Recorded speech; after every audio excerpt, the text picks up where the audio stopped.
Welcome to the first programme in a new series of Real Gardens.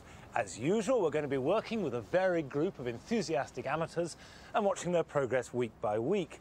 But this is not about a quick fix, and although I hope we're going to be sharing their successes, it is about the reality of gardening at home. And there just might be a few failures on the road as well. This week, Anne-Marie Powell is in rainy Stockport, training a young couple to be lumberjacks. I'm not coming back here again. Emma! Do you want a proper pass-through here? Yes, I do want to. Carol Klein is with a plantaholic, fighting her way through a suburban jungle in Suffolk. And I'm in a vast Norfolk garden, helping a woman with hugely ambitious plans. I appreciate the view.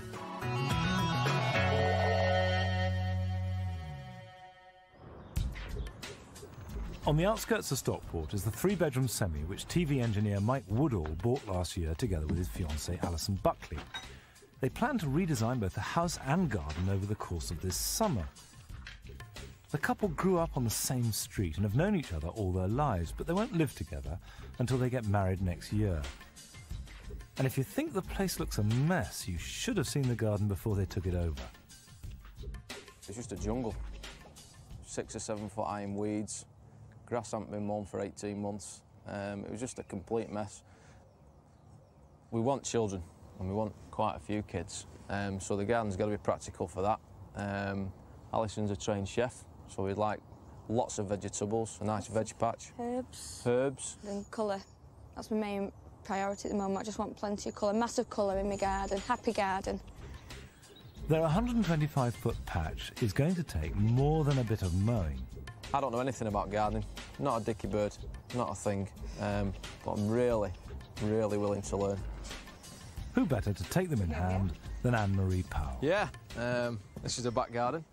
It doesn't look like you, though, this garden. It's not got your personality on it, has it? We've not done anything. All we've done is cut back and plant a few bulbs just to give us a bit of colour for this year. So you don't mind working then? Not at all, we love it. Got to get stuck in, haven't you? Yeah. At the moment, you've got the ubiquitous garden lawn, haven't you, with a path straight down the middle of it, very British. And then you've got these trees, which block this lovely view, actually. We'd like that one. We'd like to come out, and possibly the other one as well. Right. Block out too much light. They're right smack bang in the middle, aren't they? You come round here and you've got a totally different garden here, haven't you? Yeah. As I say, this was just a jungle. I like this bit best, actually. Do you? Yeah. It's a bit untidy. Sense of adventure, isn't there? This area around here used to be a pond. If we walk down, we can probably see. Down, 'cause it's all boggy, isn't it, down here? What's going on here? Some sort of path here. At the moment, the badgers and the foxes and the cats use it. There's a fox's den just through the bushes there. So you get a lot of wildlife in this garden. Yeah, we do. Is that something you want to encourage? Definitely. Yeah. Definitely like to keep that, Make that a part of the garden, yeah. Well, we've talked about everything that you've got in the garden, but what do you want to put in? Well, down here we want a big seating area, maybe decking, so we can do a lot of entertaining. Don't we have a lot of friends down, so where we can do so where we can do our entertaining down in the garden. And water as well, you said. Water. I think that's going to be a big part. Well, that sounds like loads. That's all, really. My hands hurt already. I tell you, thinking about it. You really do. Yes, you don't even need to do It's time to sit down and mess around with some ideas on paper. That boring lawn and path has got to go, but I love the wild area, and I think we should fill it with bog-loving plants and build a raised boardwalk to see them from. We could even have running water down there. I like that. You've not done bad there. Thank you. There's lots to talk about, but before we can really see what we're doing, those trees have got to come down. Can I use this? Well, you can, but not for chopping down a tree. I think a bow saw would be more handy. You've got those. Nice. I reckon we should do it in sections, because that's quite big, isn't it? So let's get stuck in now. Right, let's go for it. Yeah. So, Bobby.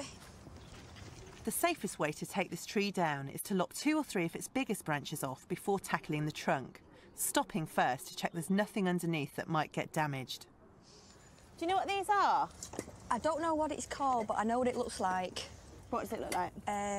Like an orangey reddy flower. But when we first bought the house, it was just so out of control that I don't know whether to keep it or not. Oh, it is beautiful, though. I know what you mean. It takes over. It's Crocosmia. And it's got this gorgeous acid green foliage that comes up now. You get a real shock of really red flowers, and I think it's beautiful. It just needs controlling. I think get rid of some, give it away to your friends and keep the rest. Yeah, that's great. Yeah. Right, tools out. Tools out. Let's just chop this bit off first. So I'm going to climb up, chopping bits down as I go. Radio. And I need a lift going up here. Does that mean I get to touch your bottom? I do. Fantastic.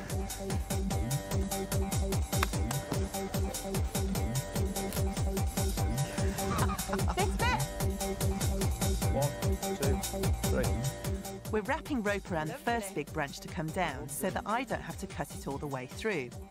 With the ropes, we can use our weight to snap it, and we'll have a bit of control over which direction it falls in. See, now what I want to do is I want to tie it. If I have both ends, I've got control of it, whereas with one, you've no control over where it's going. Sure? Yeah, trust me, I'm a satellite engineer. The most important thing with a job like this is safety. I'm taking care to get out of the way of the falling branch. But if you don't fancy doing a job like this yourself, call in a professional. The three of us can pull this down. Are you ready?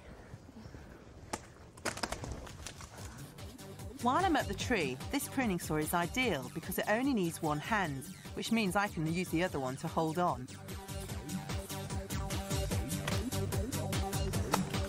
Hey! Don't you reckon that now we've got most of that down, we'll not bother with the third branch, just get it done? Get it down, especially with the weather being so bad. I know, I just want to get it finished and over with because it's horrible, isn't it? Yeah, come on. Right, that side. We're making the first cut at an angle on the side of the tree facing up the garden because that's the side we want the tree to fall. Yeah. Are you ready? You're going to start, or shall I? Yeah, right, ready? Then we cut downwards to make a wedge, which we'll knock out later to make the tree fall in the right direction. We also have to make a cut on the other side, but not all the way through. What do you reckon? I'm off for the pull. Should we give it a go? If you want, yeah. Take it out then. Right. The ropes will do the rest. Look at it move! Keep pulling. 30 minutes later, it's still raining and the tree still isn't down. There we go. Yeah! Oh, that was hard work, wasn't it? I'm not coming back here again. Ever! These trees were far too big for this garden and sapped it of light, moisture and nourishment. Now Mike and Alison can start again with some smaller trees which won't spoil the view. That was much harder than I Monty. thought. Look at the state of us! Come on, your face, come here. Back it off for me, Look, darling. there you go. You look much better You've got a now. bit there as well. There you go. But next time, though, it'd be great if you could get some more of this back area all cleared up, wouldn't it? Get that old compost bin out and all these piles of scrap that are all around the place, and we've got a real clean start then, haven't we? Yeah, have to get stuck in, won't we? We will, yeah.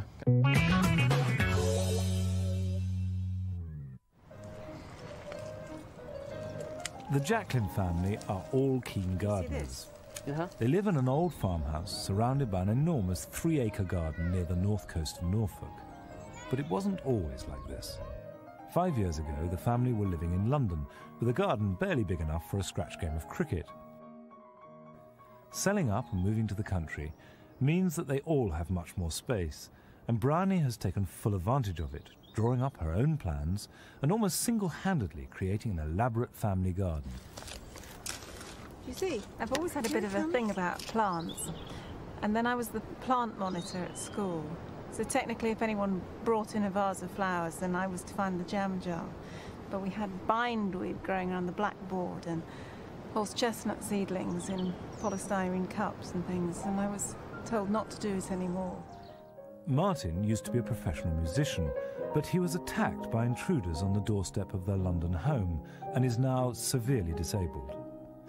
So they've also had to do all of the work on a shoestring, as all they have to live on is Martin's disability allowance.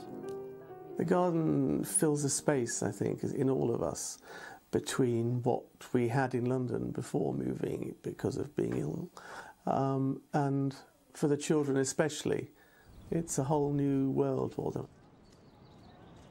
To get the lay of the land, Bryony is showing me around. Now, what's this greenhouse for?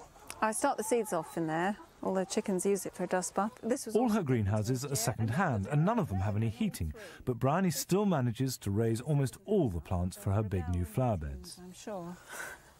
So you've got these beds that you've carved out of the grass. Are you going to keep adding to those? Yes. A la Alan Bloom? Yes. Very wet here, isn't it? Yeah, well, this is, I thought, the perfect place for a bog garden. That is official, formal bog garden, designated. Yes. It was just part of the grass, but it also it seemed like a nice shape to mirror the pond. Because, I mean, this is not... Bryony has got plenty more plans for this side of the garden, but her first priority is to improve the view from Martin's bedroom window. At the moment, there are 2 lawns, divided by a circular gravel drive in front of the house. The plan is to remove a section of the drive, join up the lawns, and create new border areas on either side. Secret egg. We've got a plan here now. Oh, that's very beautiful. So, we're here. Yep. Looking that way. Yes. Drive has to go, curbstones have to go, border has to go. And all these shrubs, tree stumps, everything, they've got to come out. Fine. And that gives Martin this fantastic view from his window. So that's his room there? Yep.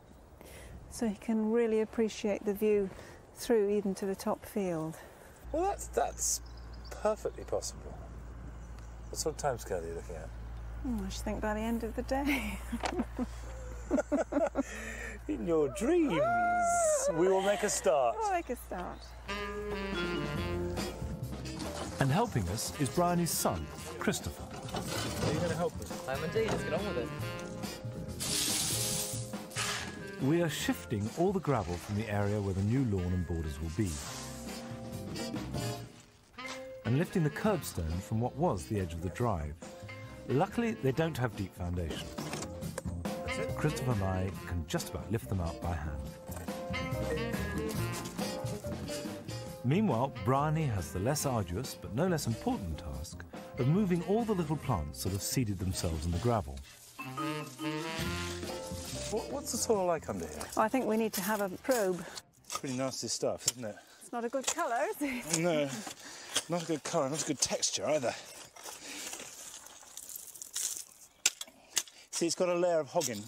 It's a stone and clay compound, and it goes quite hard. You have to break that up and mix it in, and probably add some topsoil or some compost, whatever you've got. Yeah. Come on, Christopher, back to work. Next job is to dig over the soil in one of the new borders so that Bryony can get on with her planting. Now, Monty, I've found a treasure here. Oh, let's have a look. This is a cranberry here, so I want to pot this up. Oh yeah, there it is. There they're coming up. Cranberry cordifolia. Oh look, what I've just uncovered. Can you see in there? A poor little frog hiding in there, in amongst the cranberry. I've disturbed him, I'm very sorry. That's very impressive. I think it's quite a big one. I don't want to break the roots off. Oh, the ground elder is right in it. Yeah, I think we need do you know what I'd do? I'd take it out. Tease it and out. Clean it out. Wash it under a tap.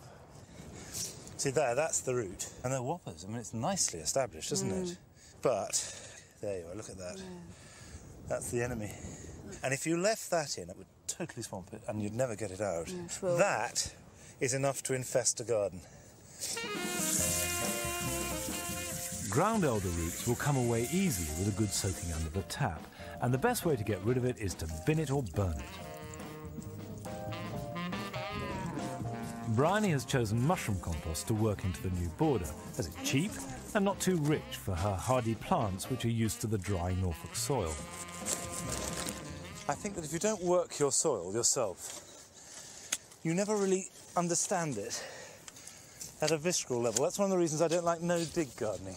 Yeah. Because, to me, no-dig gardening is like no-cook cooking, you know? It's half the point of it is to get to know your land, get to know your backyard. Bryony is going to have to finish this job long after I've gone, but at least we made a start on transforming her front garden. We must get this cranberry in today. Right. Well, it's nice and clean, it looks. Yeah, guaranteed. Everyone that comes to the garden, they say, what is that plant? And... Right. Of course, it's perfect for your soil, isn't it? As long as it's got a decent root run and free draining, It'll grow anywhere, I think. But, and, you know, get these big cabbagey leaves and wonderful sort of miasma of white flowers. Make a big show. OK, happy? Yep. Good. Smells of lily. After the break, Carol Klein is in Suffolk with a woman whose shrubbery is growing out of control, which is more than can be said for her vegetables.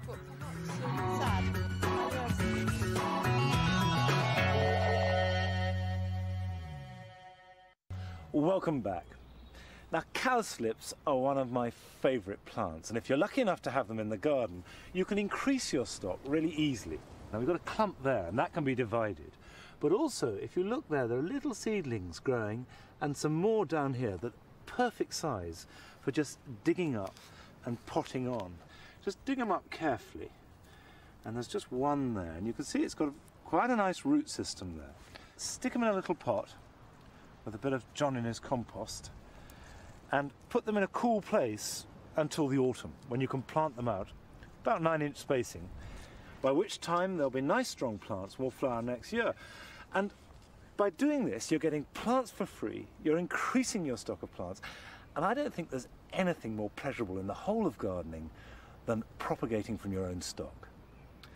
Now, we're off to Felixstowe, where Carol Klein's first real garden of this series is a jungle belonging to a plantaholic. Diana Harold lives alone in the suburbs of Felixstowe. She was married at one time and has 3 children who've long since grown up and left home. 5 years ago, Diana moved to her present home only a few hundred yards from the sea, where a once beautiful garden had become completely overgrown. She's cleared the worst of the undergrowth, but it still constantly threatens to overwhelm her.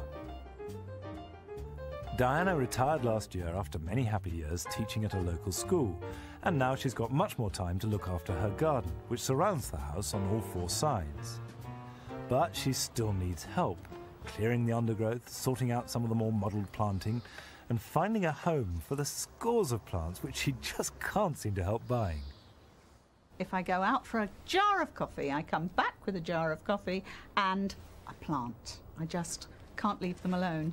Unfortunately, the garden isn't quite ready for all of them. That's why they're here, standing, looking lovely, but not in the garden yet. Diana is taking Carol Klein round the garden, and Carol can see straight away that the whole of her woodland area needs a lot of sorting out. This is a jungle. Yes, it is a jungle. If you come past this bay and through here, yeah, I really need a walkway all the way through this shrubbery, because in the summer you just can't get through it. But you're going to have to make some serious choices. I mean, right here you're going to have to decide which is to go, your acanthus or your aucuba. I know which one I want it to be.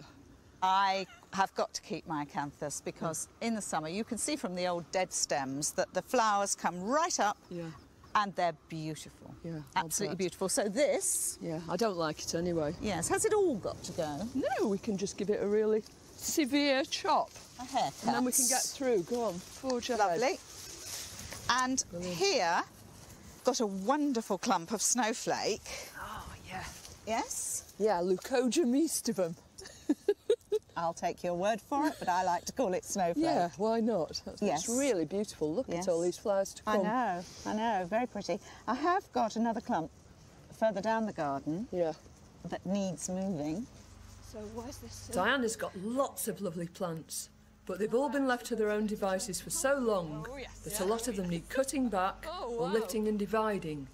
So we'll make a start with a clump of snowflakes by the bonfire site. A clump of leucojum in question? Yes, yes. They are congested, but they're still flowering quite well. Yes. They'd just be so much better if separated. And this is a jolly good time to do it. Yes. Even though it's flowering?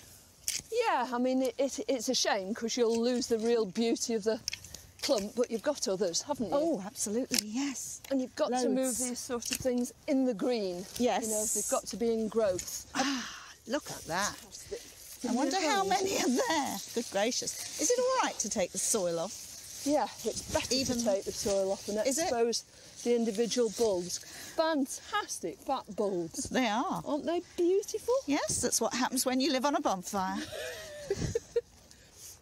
We've split up the clump into separate bulbs, and we're going to replant them on the edge of the woodland. Is the soil going to be as friable and easy here? I think this bit should be all right. Where do you think? Round here first? Yes, and some round the back. Because you've got very sandy, light soil, really, haven't you? Yes. Yeah, you want to make the hole nice and deep.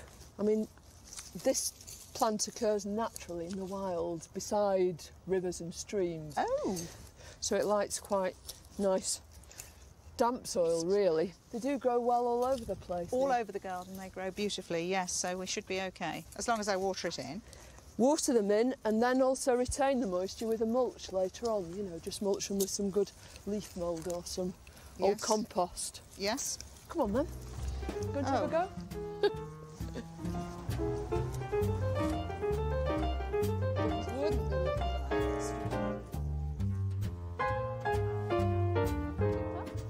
Once we've finished with the leucogyms, it's time to turn our attention to Diana's new vegetable patch, which hasn't been entirely successful.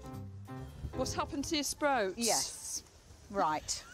They've all blown, haven't they? They've all opened. They are very sad. Did they go in rather late? I don't think they were over late, but they certainly haven't done well. And have you planted anything yet? You've got some. Are they baby cabbages or? No, they're sprouting broccoli from last year. Oh, right. But I was too late putting them in. Yes. I was too late putting the leeks in. They're very nice little leeks, very delightful dainty. Leeks, yes. Yes, but you wouldn't get more than a gallon of soup out of those, would you? No, I'm afraid not. You're getting a bit behind, really, so how about catching up? I think we'd better. If Diana wants to do better this year, she's got to start sowing now. Let's sow these cabbage seeds then. Can you do the sowing? Yes. Just a pinch of seed into each of these cells. Does it matter how many seeds go into each one? Well, 2 or 3. 2 or 3. Yeah, but who's counting? Because what you do is just thin them down to the best seedling, the strongest seedling later. And you have to discard the rest. You push them down first. Oh, sorry, push. Just slightly. Hẹn thề đến kiếp sau, ta yêu nhau đến bạc mái đầu. Mình cùng đi qua bão sông, cầm tay nhau đến bên bờ hạnh phúc. Rồi tình cờ trông thấy em, tay trong tay bước đi cùng ai. Lời hẹn thề chôn đáy tim, ngàn yêu thương giờ này vỡ nát. Thắm bây giờ còn đâu, lời em nói chỉ toàn gian dối với tôi, chẳng có lời nào thật tâm. Vì yêu nên bất cần, giờ đâu đến bất tận, lời nói đâu mơ. Ai kịp được gì vì tương lai mình cùng không chung.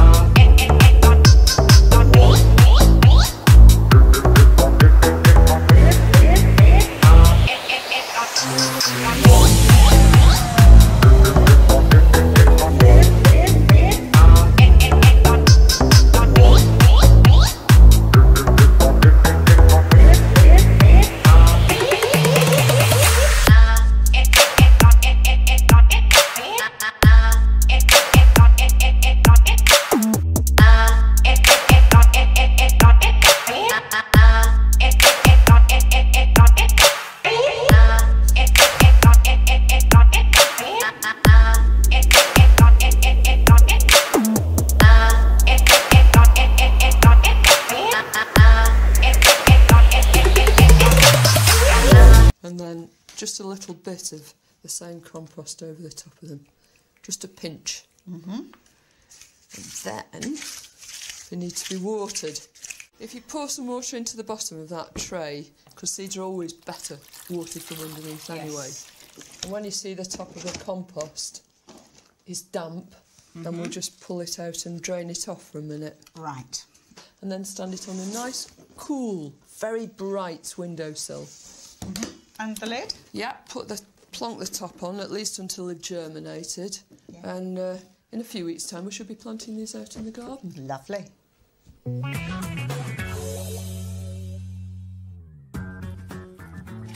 Next week, Carol is going down to Devon, where she joins a couple of police officers who lead a double life as passionate gardeners. Anne-Marie is visiting a young mother who wants to transform her back garden into a children's paradise. And I'm back with Bryony here in Norfolk, continuing the good work. I'll see you then. Bye-bye.